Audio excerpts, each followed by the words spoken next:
Ayun, good day sa lahat. So meron naman tayong dalawang helmet dito na available, and syempre kung compare natin, pero same sila ng klase or type na helmet. So itong modular type na helmet, so isang SEC na brand, and syempre isang LS2 na brand. So ano ba yung maganda, ano ba yung type mo, ano ba yung para sa'yo? So ayun, sa mga bago nating nanonood dyan, welcome po dito sa aming munting YouTube channel, and then syempre sa munting shop at sa Facebook page. Sa mga hindi nakapag-follow sa page namin, pwede kayong mag-follow para maging updated kayo sa mga bago or nagtitrending na mga kagamitan sa pagmumotor, at kung ano pa na pwede nating i-upload at ibahagi dito sa video natin. So yun, balik tayo dito. So isa na itong one of siguro mga pinakasikat ng modular type ng SEC, itong SEC Revolt version 3. So madaming bumibili niyan, kahit sa ibang kahit tanungin nyo or i-search nyo, mostly ito yung binibili na modular type ng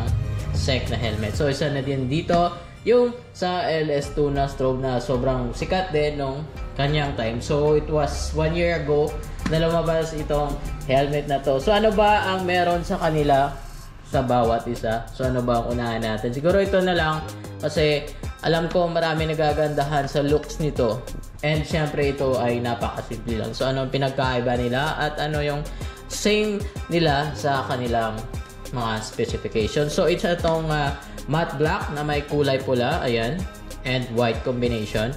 Ayan, usog muna natin to yung LS2. Unahin na natin yung gusto-gusto ng mga tao. Syempre itong ayan, yung SEC Revolt version 3. Yun nga. Yung kanyang lens ay nasa siguro gold to. Parang gold. First look kasi parang gold siya na parang rainbow. So syempre dahil modular, ayan, open natin dito sa ilalim. Ayan, may pindutan.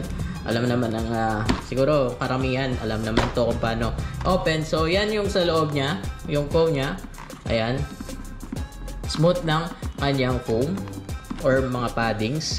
Ayan, kahit sa loob, ayan, para makita nyo. And then pwede naman siya lagyan ng sa maglalagay ng intercom, may space pa dito. Pwede siya, pero wala talaga siyang lugar para lagyan ng tawag dito yung intercom. Pero pwede siya, I think, kasi hindi naman malalaki yung mga speaker ng mga intercom. Mostly flat yung mga intercom, kasi may parang kapag sinuot mo, hindi naman siguro ano to bubunggo sa mga tainga natin. Ayan. And then syempre yung kanyang quick release na strap, eto, ayan, nakikita nyo, quick release na din siya.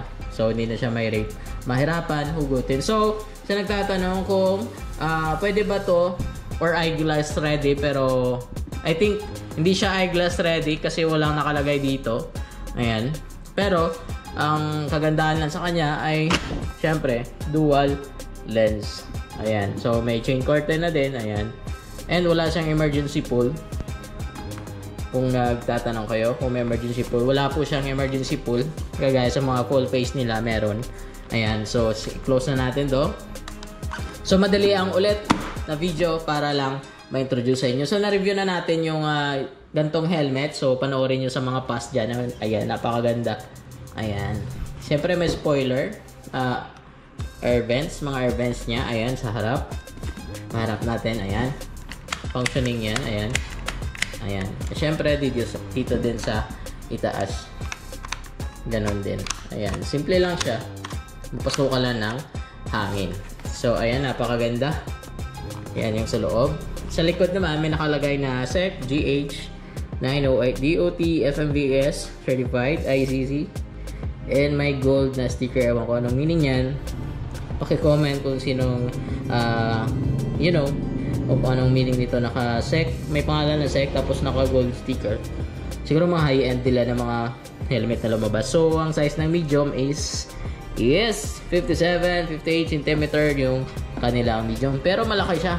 Malaki yung kanyang shell. Mostly, bumibili nito medyo mataas, may height or malaking ulo. Ito yung mga binibili nila kasi ito yung malaki. Mostly, dito sa Iloilo na part. So, ayun. Natalakay na natin siguro kung anong mga importanteng features dito sa SEC Revolt version 3. And syempre may mga freebies yan. May free siya na clear lens, stickers, syempre yung dust bag hindi mawawala. So dito na tayo sa LS2 strobe, yung nakalagay, ayan, LS2 strobe, size large. Nga pala yung weight ng kung i-compare natin yung SEC na Revolt version 3 dito ay mas magaan siya ng konti, siguro 50 grams kasi yan medyo mabigat, nasa 1.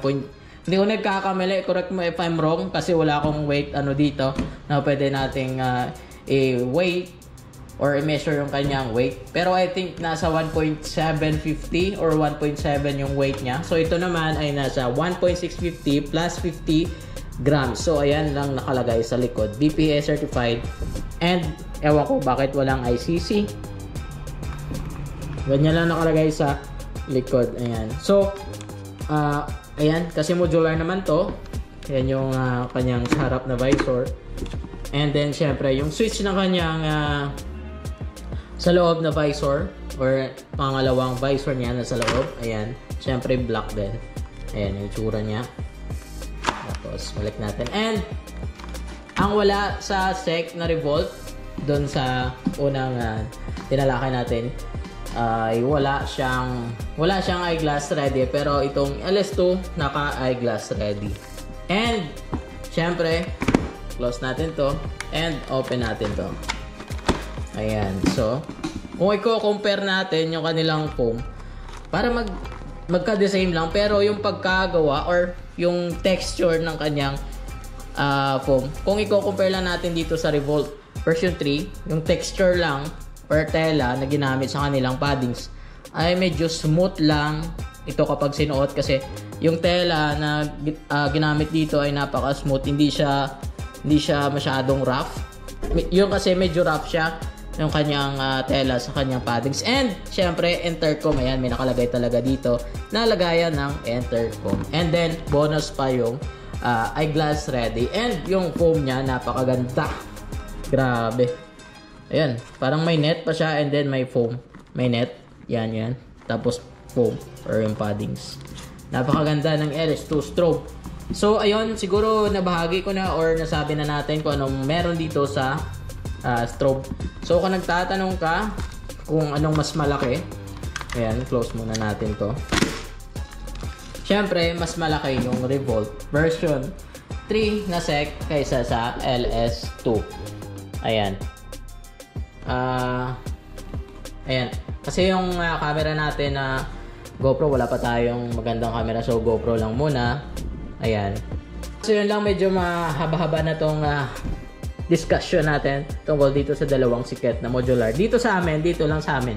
Ito kasi yung binibili mostly dito, LS2 at saka SEC na Revolt sa modular type na helmet. So kung ikaw anong pipiliin mo, yung sobrang maraming style or yung plain lang talaga or napabilog. Ito kasi may disadvantage nga pala, before ko i-end yung video natin, i-discuss muna natin kung ano yung mga pros and cons na alam ko. Dito kasi sa pro nito ay meron, magandang yung look niya, maganda din siya sa ulo, and yung cons lang nito ay itong spoiler kasi medyo mahaba. Kung may angkas ka, may tendency siya kagaya nito, sample ko lang.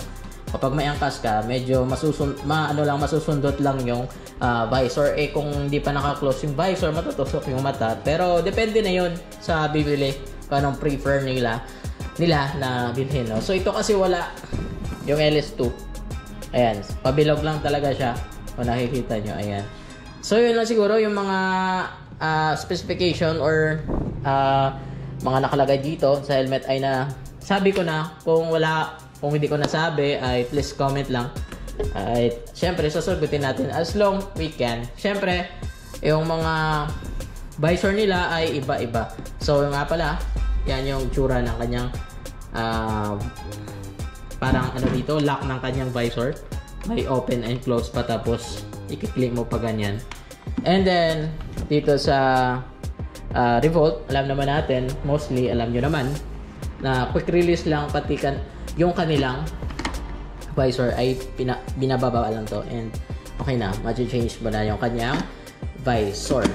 So, hindi po to detalyado na review kasi gusto ko lang malaman nyo kung anong meron dito sa bawat isa, at wala naman akong hate sa bawat brand kasi yung goal lang natin makabenta ng mga sulit na mga helmet na branded, and syempre kayang-kaya nating bilhin. And yun lang sa video na to. Siguro kita kayo ulit sa next natin na mga video. May upcoming pa tayo ng mga iba't ibang helmet and mga item na available dito sa Mounting Shop. So yun lang. See you again in another video. Peace.